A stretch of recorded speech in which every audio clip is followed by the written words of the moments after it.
Your Excellency, Honorable Dr. William Samoei Ruto, CGH, President of the Republic of Kenya and Commander-in-Chief of the Kenya Defense Forces, the Right Honorable Amason Kingi, EGH MP, Honorable Speaker of the Senate, Honorable Members of Parliament, members of the Diplomatic Corps, distinguished guests, ladies and gentlemen.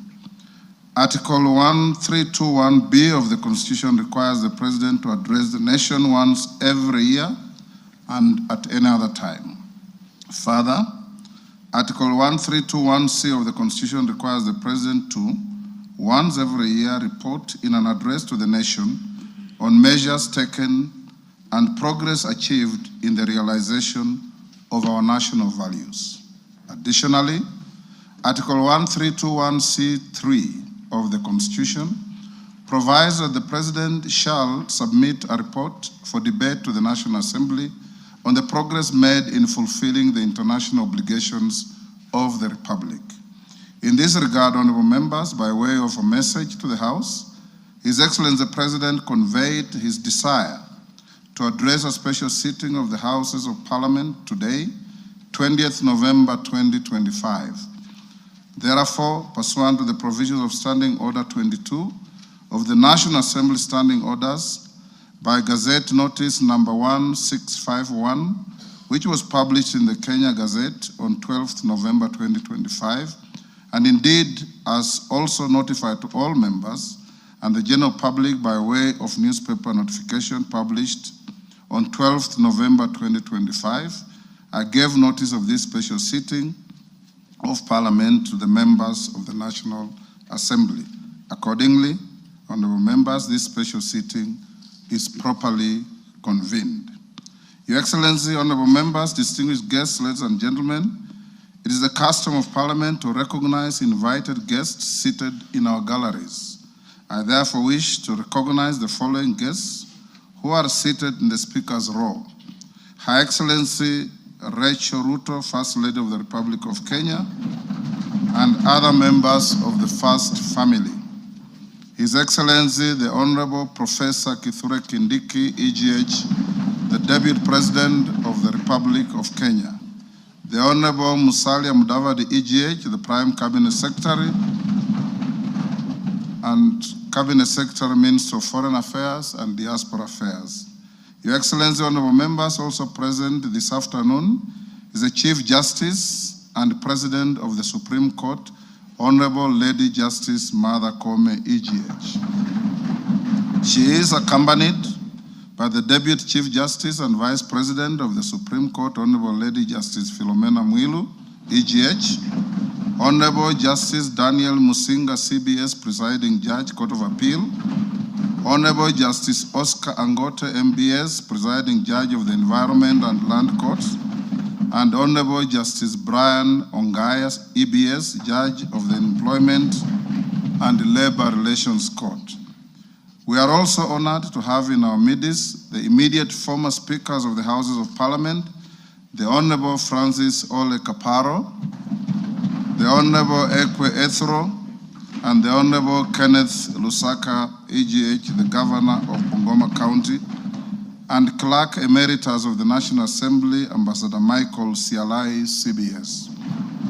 Also in the gallery, we have the Chairperson of the Council of Governors, who is also the Governor of Wajir County, the Honorable Ahmed Abdullahi, and the Honorable Johnson Sakaja, Governor of Nairobi City County. May I also accord special recognition to all Cabinet Secretaries present and particularly acknowledge 5 of them who are former ranking members of the Houses of Parliament, namely Honorable Aden Duale, EGH, former leader of the majority party in the National Assembly, Honorable Kipchumba Murkomen, EGH, former Senate Majority Leader, Honorable John Badi, EGH, and Honorable Opio Wandai, EGH, both former leaders of the minority party in the National Assembly, and the Honorable Alice Wahome, EGH. If Honorable Mutai Kagwe is present, he's also a former member of the House, I acknowledge him. I also acknowledge Principal Secretaries and members of the Diplomatic Corps, heads of constitutional commissions, and independent offices and state corporations present. You are all welcome to Parliament. Your Excellency, I wish to make a special welcome to Parliament and mention the Chief of the Kenya Defence Forces, General Daniel Kahariri, and the respective service commanders, the Inspector General of Police, and other leaders of our disciplined forces who are seated at the Speaker's row. Parliament deeply appreciates your outstanding contribution to the national defense, security, and distinguished service to our nation. To all invited guests, we say, Karibu Bunge. Your Excellency, honorable members, distinguished guests, ladies and gentlemen, I wish to draw your attention to the officer standing to the right of the chamber in green.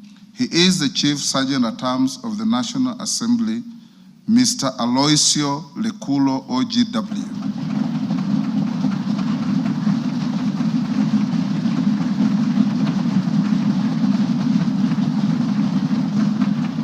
Your Excellency, this special mention of this gallant son of Kenya is for the reason that he comes from the smallest community in our nation, the El Molo community, a community which, according to our last census, numbers just about 500. He has risen through the ranks as a high school teacher, as a DO, and competitively employed in Parliament in the year 2006 in the Sergeant's office, rising to become the Chief Sergeant at Arms. Today is his last day on duty, having served diligently in public service.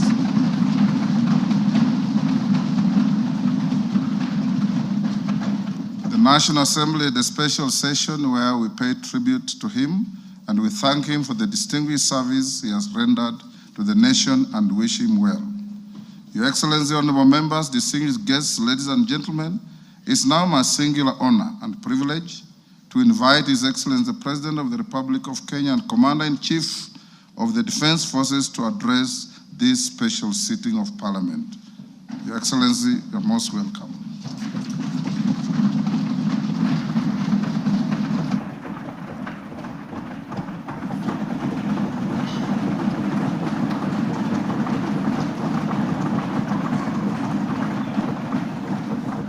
Thank you very much. The Honorable Speakers of the National Assembly and Senate, the Honorable Members of the National Assembly and Senate, the Chief Justice and the leadership of the Judiciary, Cabinet Secretaries, Your Excellencies, distinguished guests, fellow citizens, ladies and gentlemen. 2 years ago, when I delivered my first State of the Nation address, I had a vision to sell. Today, I have a story to tell. A story written not in the quiet offices or the comfort of boardrooms, but out in the blazing sun of our farms, in the dust of construction sites where our affordable homes now rise, and in the grit of our community health workers, doctors, medical professionals who refuse to surrender in the quest for universal health coverage. It is written in the steady hum of our factories, in the determination of millions daring to dream and finance their vision through the Hustler Fund, in the courage of our young people working on housing sites, in the Climate Works program, in the digital ecosystem, and in the bravery of those who, looking beyond our borders, have sought livelihoods abroad to sustain families back home. A story of sacrifice, a story of sweat, a story of progress that has not come easy. It is a story you can see in the numbers, feel in the homes, and trace in the lives transformed across our republic. a story whose facts are available for all to examine, except perhaps for the cynical who have no facts. Today, the evidence is clear, evidence of promises made and promises kept. In just 3 years, we have built not monuments of words, but foundations of progress. And yet, even with these achievements, I am convinced that this is only but the beginning. Mr. Speaker, honorable members, as I prepared this address, I reflected deeply on the long road we have traveled as a nation. 62 years shaped by struggle, sacrifice, hardship, triumph, and milestones that have affirmed our spirit. From that reflection came one undeniable truth.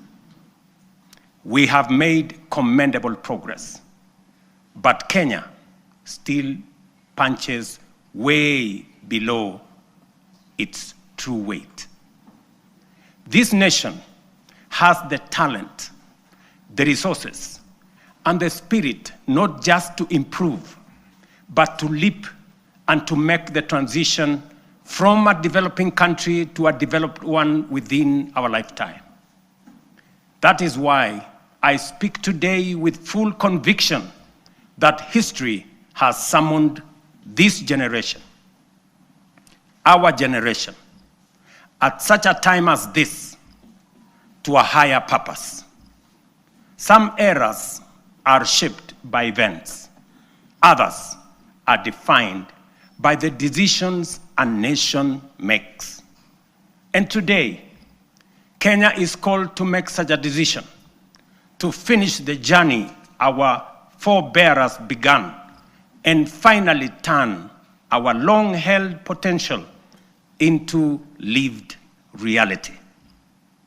To do this, we must cast off the prevailing mindset of being